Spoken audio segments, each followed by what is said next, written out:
Okay, we're live. Yeah. All right, guys. The live is a little early today.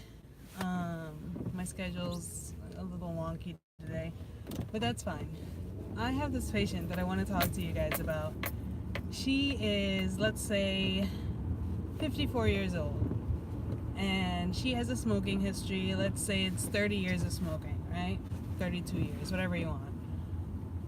Let's say it's 2 packs a day for the last 30 years, and she recently cut down to, let's say, a half a pack a day, right? She presented to us with this history, and why did she initially come here? I don't remember. Oh, she has MS, and she is wheelchair bound, and she was brought here because whoever was treating her wounds, she has several wounds in her lower extremities, said, hey man, this wound is too much, you need to go to the hospital. And that's why she was brought to us. So on physical exam, I know I'm like going all over the place with the presentation, but on physical exam, she has several ulcers on her lower extremities. I don't even know, can you call them pressure ulcers? Because one of the ulcers is between her fourth and fifth digit. But it's like, how is that a pressure ulcer if there's really no pressure being put on that area? You know, she's wheelchair bound, she's not walking. So it's like, is it a pressure ulcer? Anyway, she's several ulcers. Continuing on physical exam. So that was inspection. You know, you take a look at the patient before you do anything. On inspection, several ulcers are noted. On palpation of the pulses, nothing. No posterior tibial, no distal pedis, no popliteal, and only femoral on one lower extremity. The other one is completely gone. That's on palpation. On Doppler, on portable Doppler, I think the femorals were heard. Portable Doppler, it's like an ultrasound for arteries.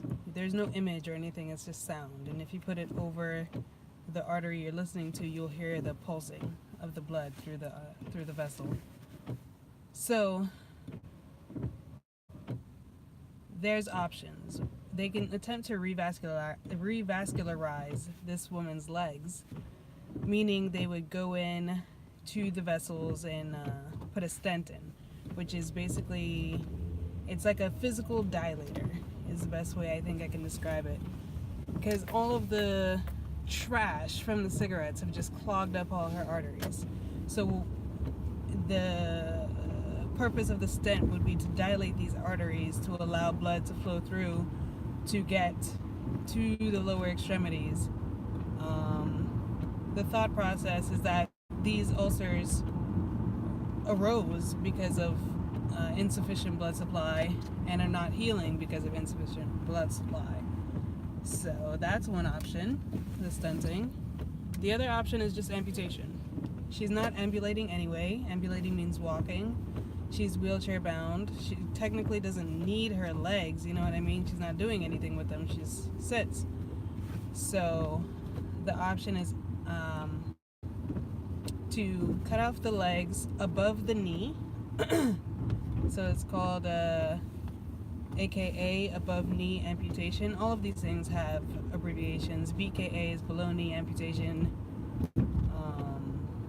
etc. So one of the reasons why they want to go so high up, remember the ulcer is on her digits, her toes. One of the reasons why they want to go so high up is because they can't feel any of these pulses. From the femoral is like at your hip, to all the way down. None of these pulses are felt, meaning none of that tissue, muscle, nerves, any of that is getting blood supply. So, yeah. Another reason why it's not a BKA below the knee is because we typically do that only for people who are going to have those, what are those called? Come on. The fake legs that you attach to amputees so they can walk. Oh my god, I can't remember the name. But she's not walking. The point is she's not walking. So she doesn't need that sort of amputation. So we asked for her permission, and she says, hell no. And I thought it was kind of funny, her reaction. I didn't expect it from such a small old woman, but she said we are not cutting off her legs. She signed saying, I do not consent to you cutting off my legs. So now we're stuck with this problem of how in the world do we heal these ulcers without a blood supply? We put her on antibiotics. I think I should have said this earlier. We did imaging. We did an MRI of her extremities and back, places where the ulcers are located. And so it's not just a skin infection we're dealing with the ulcer. The infection is now seeped into the bone, causing something we call osteomyelitis. And not good. These are not good things to have an infection in your bone. The infection can easily slip into her blood, and then she has bacteremia, which means a bacterial infection throughout her blood. That could lead to sepsis, that could lead to organ breakdown, that could lead to death. Like, this tiny ulcer between her toes could lead to her dying. And we explained these things to her. We explained the two different options, the revascularization and the amputation, and the antibiotics, 3 options. And she chose just to stay with the antibiotics. Do I think it's a good idea? No. Do I understand where she's coming from? Yes. I don't know if I'd be like, yeah, man, cut off my leg. You know what I mean? Like, I don't know. I wanted to talk to you guys specifically about this patient because a lot of people always associate smoking, cigarettes anyway, with lung cancer. Cigarettes, lung cancer. That's what is known in the general public population, whatever. But it's so much more. And it's so much more than just lung cancer. But this is just an example I wanted to mention. I don't want this to be super long. I just wanted to give a real world example of how cigarettes can cause more than just lung cancer. And how this woman is possibly, I mean, not possibly, she's probably risking her life by not amputating. And it's all because of cigarettes. I mean, it is what it is. It's a nasty habit, terrible habit to quit. So difficult to quit. Ridiculously difficult to quit, but I mean, best way is to not ever get started, right? Anyway. Didn't mean to end on such a downer.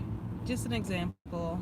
If you know someone who smokes and you're trying to get them to quit, maybe play this for them. Or maybe tell them about this woman laying in my hospital bed. Thanks for watching, guys. I'll see you guys in the morning.